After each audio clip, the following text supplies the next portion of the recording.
friends, this is Janine Pettit, brand ambassador for Go RVing and editor-in-chief of Girl Camper magazine. I love me an apple dessert at the campground, and I'm going to show you two of my favorite quick apple desserts. Usually an apple dessert at the campground is kind of time consuming. It's a Dutch oven with a parchment liner. It's cutting and peeling a lot of apples. It's making a crisp. It's a lot of monitoring. It's getting a good fire going. But I've got two ideas today. They're going to get you that same satisfaction and a lot less time and effort. So let's start with a good baking apple. A Granny Smith, a Gala. This happens to be a Honey Crisp, but you gotta get a good baking apple. Those are the ones that are gonna stand up to the heat and not turn into applesauce.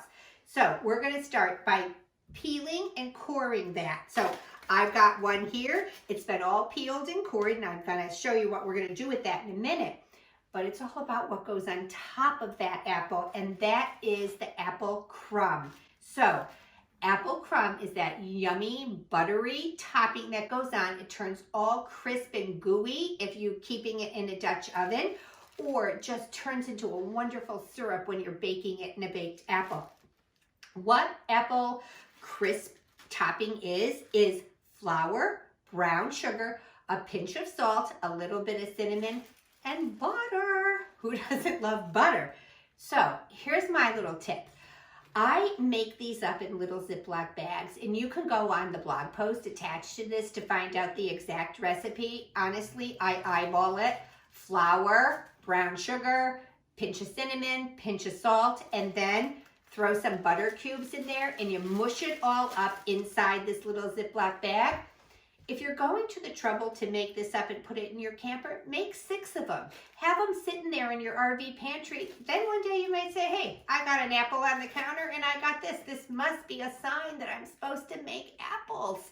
So get those made up and put that in, have it ready to go. So after you have peeled and cored your apple, double up the heavy duty aluminum foil because we're baking this apple right inside the coal. So I've got it in the double aluminum foil. I'm going to dump my apple crisp. Some people put nuts and oatmeal on there as well. I'll tell you something.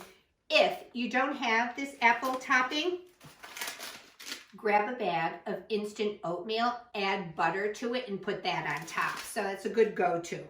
So now I've got the apple crisp topping in there. Stuff it down in the core. You could also put a cinnamon stick in there. Get that all in there, and then you really want to wrap this tightly, but at the same time, keep some air going around it. So you don't want to cling it to the apple, but you want to make sure the seams, when you're wrapping this, are nice and tight so that the air doesn't escape.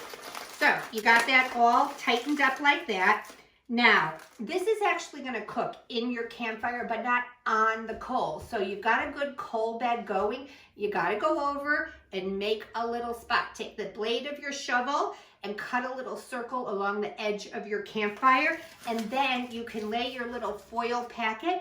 Then you move the coals close to it because it's the heat coming externally to the sides of the apple that are going to bake it. You're not going to be having heat on the top or the bottom. Now, one of the things I always do is I put it in one of these aluminum tins. I put my apple inside there, a little added protection, like a little nest. Now, I could put coals in here if I wanted to, and I could pick it up with tongs, dump it, and put some new coals in it. You do it however you want, but be prepared for this. Low and slow. That is how you cook an apple around the campfire. It's a solid, big piece of flesh, and it's going to take about 30 minutes to cook down. You are going to smell it and you're going to hear it. So you'll smell that delicious apple flavors coming out and you'll hear it sizzling. Put it aside and let it sit for a few minutes, and then be very careful when you open it because there's a lot of hot steam in there. Hopefully you're camping in an RV and you've got vanilla ice cream in the refrigerator or freezer, and you can have a big scoop of that on top. This is so, so good. I've made it dozens of times and it never gets old. That is a little slower, but let's just say you don't have a lot of fresh apples, but you want that apple dessert and you want something a whole lot quicker. I'm going to tell you my favorite little apple pocket dessert. So I love, love, love cooking little pocket food, and I love my little pie irons. So what I do is I take 2 slices of just white bread, the squishier the better, that old-fashioned Wonder Bread that we all grew up on and we're all here to tell about it.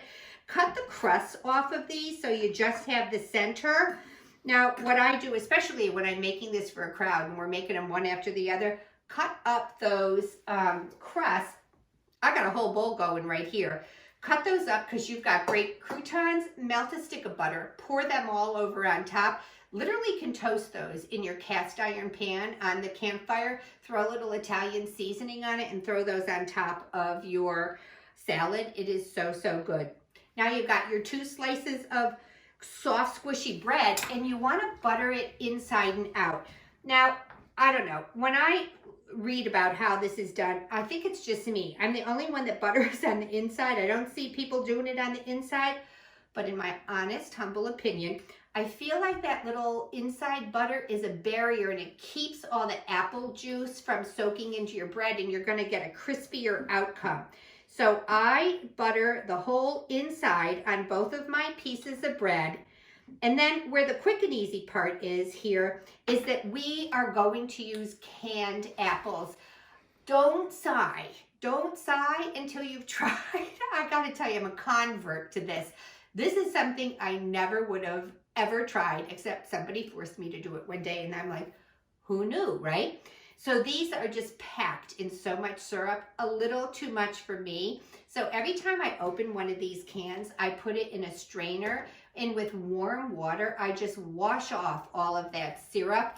And what you're left with is pretty dense, firm apples that have been soaking in all of that syrup, but we're getting rid of probably half of the sugar and the calories, and we're just sticking with the apple, although it has absorbed plenty of sweetness. So I get those apples, I do the Janine thing to them, and I get those off. And then what you want to do in order to make them into our little pie irons here is you're going to have to cut them down.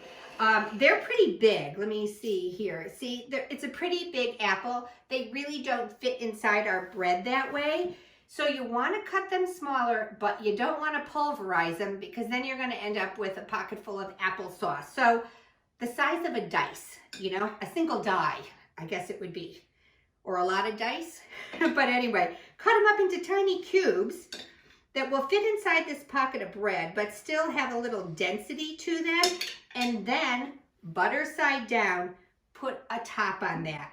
Now what I do is I go around with a fork, which I don't have here, so we'll just use the spoon, or you could use your fingers, and you're just pinching this bread all the way around, crimping it. If you have kids or grandkids and you've ever served a Lunchable, you know what I'm talking about, a Crustable. My 26-year-old daughter still buys them. So you pinch that all the way around, and then you want to hit this with the butter again. Now you can, if your butter is soft enough, you can just go ahead and spread it on the outside, and it should, you know, hopefully, now this has been sitting out here for a while, so it's nice and soft. Now you hit this on both sides with the butter again. You could put a little cinnamon and sugar, up to you.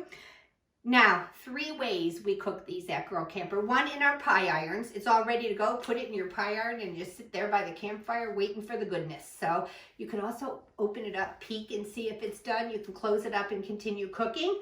Another way I have been cooking them, and I got one right here that just came out, is on this little portable grill. Someone gave this to me as a gift. The grates come out of this. It turns into a waffle iron. So maybe you want a hot apple sandwich and it's raining outside. So this is a great go-to. The other fun way to cook them is treat them like it's a grilled cheese sandwich. And how is it different, really? So we've got it buttered on both sides. So if you have a Blackstone grill, you can make a bunch of these ahead of time and griddle them all up like they're grilled cheese. And they are absolutely delicious. Now, I have cooked them on my electric skillet. I use an electric skillet at the campground all the time. I think it's an absolutely fantastic tool. It is a serving piece. It is an oven.